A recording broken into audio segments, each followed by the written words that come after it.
Hello, welcome to the week that was. Barcelona. It's shocking, but it's not surprising. Jihadist groups had said they intended to take their campaign of terror to the Mediterranean. In April, Spanish intelligence had warned they expected a terror attack on a tourist site during the summer. They considered Madrid and Barcelona to be at the highest risk. Just 2 months ago, the CIA told their Spanish counterparts that Las Ramblas was a target.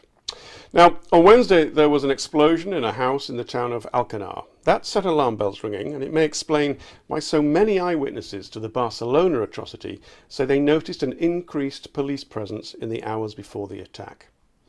When the second vehicle ramming happened 70 miles away in Cambrils, the assumption was of a coordinated attack, and then ISIL said it was responsible. Among the arrests made are a Moroccan and a Spanish man of Moroccan origin. This is also not surprising. Given the proximity of North Africa to Spain, the heritage of many Spanish Muslims is from there. Of several hundred suspected terrorists on the Spanish watch list, about 150 are thought to be men who have returned from jihad in Syria and Iraq. Over the past few years, the Spanish authorities have thwarted several terror plots, and last year there were 187 terror-related arrests there. That's second only to France in Europe. And there's now been at least 9 vehicle attacks in Europe in the past 3 years. Well, President Trump couldn't but help get himself in the news again. After all, he opened his mouth and he spoke, and he opened his laptop and tweeted. Following the violence in Charlottesville, in which Heather Heyer was killed, he blamed it on all sides.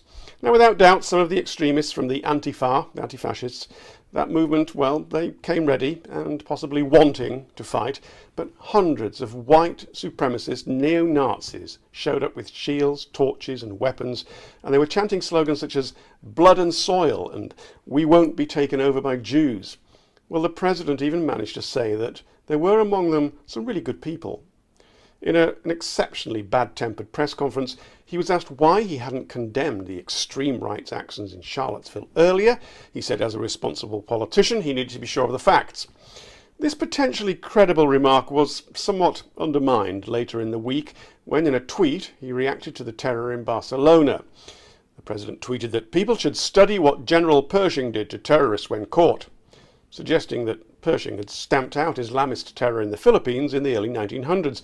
The story is that Pershing had rounded up 50 terrorists. He ordered 49 of them to be shot using bullets dipped in pig's blood. The survivor was supposed to then tell people what happened. The problem was that historians have convincingly debunked the story. Fake history. There was a huge loss of life in Sierra Leone this week. Hundreds of people were killed by a mudslide and flooding on the outskirts of the capital, Freetown.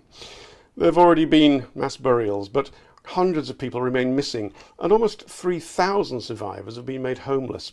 Many experts believe this was a tragedy waiting to happen. Sierra Leone has the highest annual rainfall in Africa, and the capital is squeezed between what were thickly forested mountains and the sea. But over the past few decades, there's been massive deforestation to make space for house building, and this has destabilised the soil.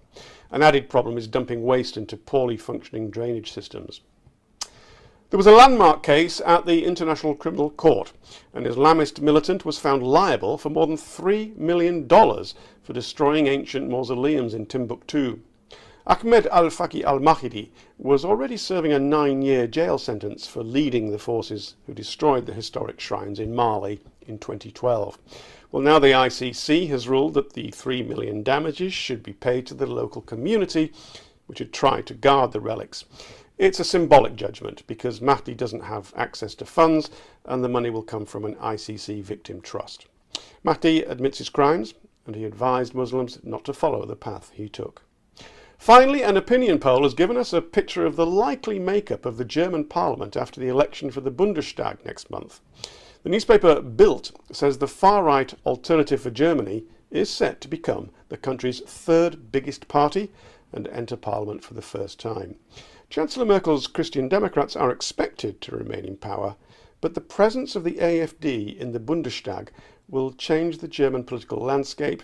It might also halt the complacent view and statistically wrong view in Europe that the results of the French and Dutch elections suggested the rise of the far right had been halted. It hasn't been. That was the week that was. See you next time.